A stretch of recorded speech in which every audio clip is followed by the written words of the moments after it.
Bom dia! Iniciando mais um devocional, mais uma manhã para analisarmos, meditarmos na palavra de Deus, tirar alguns ensinos para nós e no final fazer aquela oração. Fica até o final para orar conosco. Estamos prosseguindo no Evangelho de Lucas e chegamos ao capítulo 2, que inicia no versículo 1 falando sobre o nascimento de Jesus. Quais lições podemos aprender com esse marco, com esse período incrível que foi o nascimento de Jesus?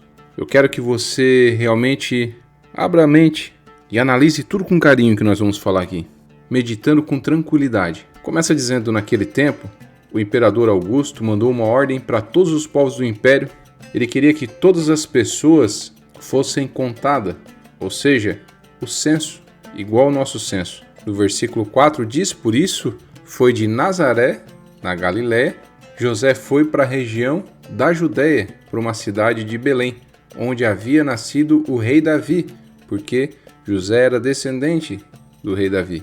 Só que quando Deus quer cumprir algo, meu irmão, minha irmã, Ele nos empurra para a situação. Às vezes nós estamos no local errado da promessa. As coisas acontecem muitas vezes para nos empurrar para o local certo, para onde o Senhor quer. E o Senhor usa tudo ao nosso redor para isso. O Senhor usou aqui o imperador para fazer com que se cumprisse a profecia. Sim, Miqueias 5:2 havia uma profecia. Miqueias 5:2 diz que Belém, uma das menores cidades de Judá, mas no meio dela iria sair aquele que seria o rei de Israel. Havia uma profecia para o Messias nascer ali. E o Senhor move as coisas no coração do imperador, para ele contar ao povo e todo mundo se deslocar para sua cidade e José e Maria irem para lá. Provérbios 21:1 fala sobre isso. Ele diz assim: para o Senhor Deus controlar a mente de um rei é tão fácil como dirigir a correnteza de um rio. Então muitas vezes Deus vai preparando os ambientes, mudando algumas situações para nos empurrar para o lugar da promessa. E deixa eu dizer algo para você. Maria estava no final da gravidez. Maria estava carregando Jesus no ventre, o rei. Jesus estava dentro dela. Mas mesmo assim, no final da gravidez, sua vida não foi fácil. Ela teve que percorrer entre Nazaré e Belém aproximadamente 130 a 150 quilômetros. Estrada de pedra, caminho difícil, terreno montanhoso. Pode ter levado vários dias para eles percorrerem esse caminho. Então já fica uma lição para você e para mim. Quando estamos chegando perto de se cumprir a promessa, muitas vezes aparece realmente uma estrada de pedra, um caminho que parece longo, mas se faz necessário passar por essa prova, essa luta, para chegar no local correto que Deus quer nos entregar a promessa. As dificuldades vêm mesmo, as lutas vêm, mas depois de tudo isso há uma promessa nos esperando. No versículo 6 diz: e aconteceu que enquanto se achavam em Belém, chegou o tempo de a criança nascer. E no versículo 7 diz: então Maria deu à luz o seu primeiro filho, enrolou o menino em panos, deitou numa manjedoura, pois não havia lugar para eles na pensão. Foi assim que Deus visitou este planeta, chegando num frágil bebê, na pobreza de um estábulo mal cheiroso. Começou numa manjedoura, terminou numa cruz, e ao longo do seu caminho não havia lugar para repousar a própria cabeça. Do que você está reclamando? Você está querendo glória nessa terra? Jesus deixou a glória para vir de forma humilde. Talvez essa inversão na mente das pessoas começou a ocorrer de forma proporcional à mesma inversão que houve nas construções dos templos. Como assim, Juliano? Preste atenção. Hoje nós estamos com templos extremamente confortáveis. Eu não estou falando de templos confortáveis. Eu estou falando daquilo que nós temos visto nos últimos dias, de templos extremamente confortáveis. Pessoal consumindo pipoca no meio do culto como se fosse uma apresentação a sendo assistida. Todo um sistema de luz para deixar confortável o público. Poltronas e posicionamentos perfeitos para ficarmos confortáveis na igreja. Áreas VIPs para que pessoas que são iguais a todos mas com poder aquisitivo maior, se sintam confortáveis no templo. E aí você pergunta para as pessoas que talvez defendam isso. Pergunte, você acha certo tanto luxo e conforto? Talvez as pessoas vão usar de argumento o templo que o Senhor mesmo desenhou, projetou, explicou, o tabernáculo para Moisés, depois para Davi o templo, Salomão construindo ele, toda a glória do templo de Salomão, todo o luxo, o ouro, o cedro do Líbano. Juliano, aquilo lá era um luxo, o templo de Salomão. Por onde olhava, os materiais mais valiosos estavam ali, era uma fortuna investida ali. Agora vem o arrancar de véu dos seus olhos. O luxo do templo de Salomão era para adoração de Deus, era para exaltar Deus, era para mostrar o poder de Deus. Não era para exaltar o homem e nem trazer conforto para quem assistia. O luxo era para o Senhor. Hoje o luxo que estamos vendo é para trazer o conforto para quem assiste. E é para mostrar um poder de quem dirige, comanda. Isso aí é uma total inversão do plano original. Vai lá, pergunte para Iá. Pergunte para Iá. Pergunte se o templo de Salomão tinha conforto para quem visita. Eu não estou falando nem para os comentários bíblicos, estou com vários aqui na minha mão, as bíblias, os comentários, mas pergunte para Iá se tinha conforto para quem visitava o templo de Salomão descrito no Antigo Testamento. Não estou falando ali o de São Paulo não, tá? Sabe o que ela vai te responder?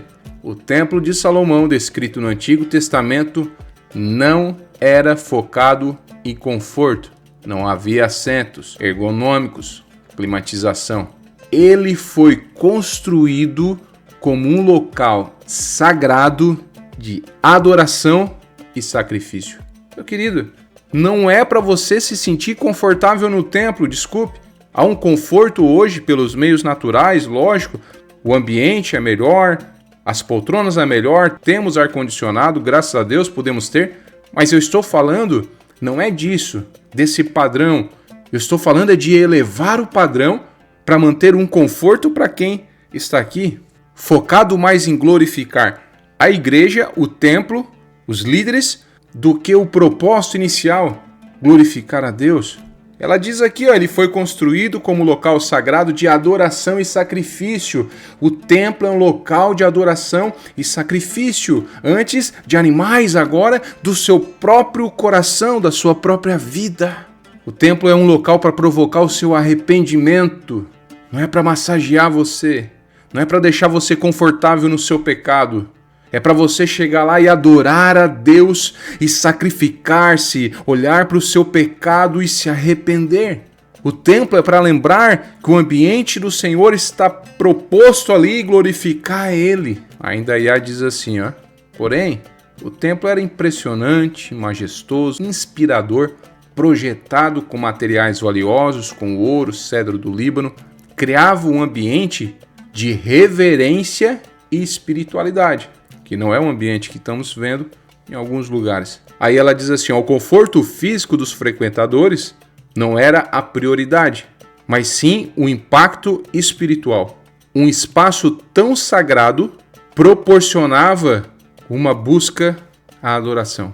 Então querem criar um reino aqui na terra, um conforto tão gigante a ponto de não precisar nem desejar o céu. Mas o nosso Senhor, Ele veio de forma humilde, em panos, numa manjedoura, porque não havia lugar para Ele na pensão. A pensão estava cheia de pessoas que pegaram seus melhores lugares, estavam aquecidas, contentes, felizes, mas Jesus estava fora, lá fora, repousando na manjedoura. Os animais, naquele momento, tiveram um privilégio maior em ver o rei nascer do que aqueles que estavam na pensão. Cuidado, para você não se sentir numa pensão, no hotel, numa pousada, quanto está no templo. Que o Senhor tenha piedade dessa geração. Porque quando começou essa inversão das pessoas buscarem um conforto e um luxo tremendo nos templos, começou a criar pessoas achando que o Senhor tem que servi-las e que as coisas têm que acontecer como as pessoas querem. e Deus é obrigado a fazer. As pessoas ficaram no centro, enquanto o templo tem que mostrar que Deus é o centro, apontar para a glória de Deus, não para nós, e fazer com que nós venhamos entender o que é ser servos e buscar a servir a Deus, independente de todas as coisas. Eu friso bem para você entender. Na nossa região, aqui próximo de nós, no sul de Santa Catarina, por enquanto, graças a Deus, temos visto tudo dentro de uma normalidade. Nós temos visto, sim, os templos, o conforto, mas tudo dentro de um limite, que é aquilo que é o necessário, que é o que as pessoas têm em casa, elas têm no templo.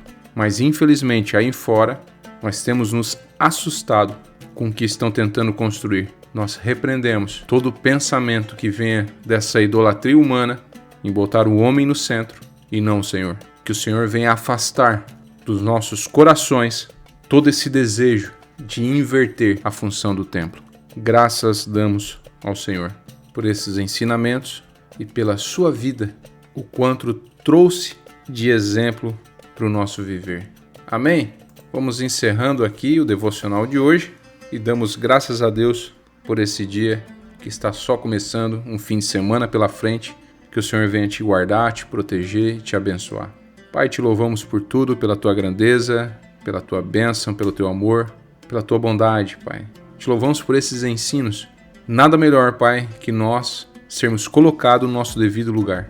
Às vezes nosso coração, Pai, começa a se perder na direção. É muito fácil, Pai, nós caminharmos e de Belém parar na Galileia, Senhor. Mas o Senhor nos traz de volta para Belém, para onde o Senhor deseja. Pai, esses ensinos foram maravilhosos. Que o nosso coração não se perca, não se corrompa. Que as lideranças, Pai, não venham se perder, Senhor. Que não venham extrapolar os limites do conforto, Senhor. Que o conforto que nós encontramos seja para a nossa alma e não para o nosso corpo, Pai. Que possamos entrar no templo, Senhor, e a referência, o nosso tremor e o nosso temor seja pela Tua presença, Pai, no templo. E que não venhamos, Pai, nos nossos lábios louvar o nome da nossa igreja, das nossas lideranças pelo templo construído, mas louvar a Ti, Pai, que tudo aponte para a Tua glória, Pai. O templo é Teu, a igreja é Tua, nós somos Teus, Pai, e nós Te louvamos por isso, Senhor.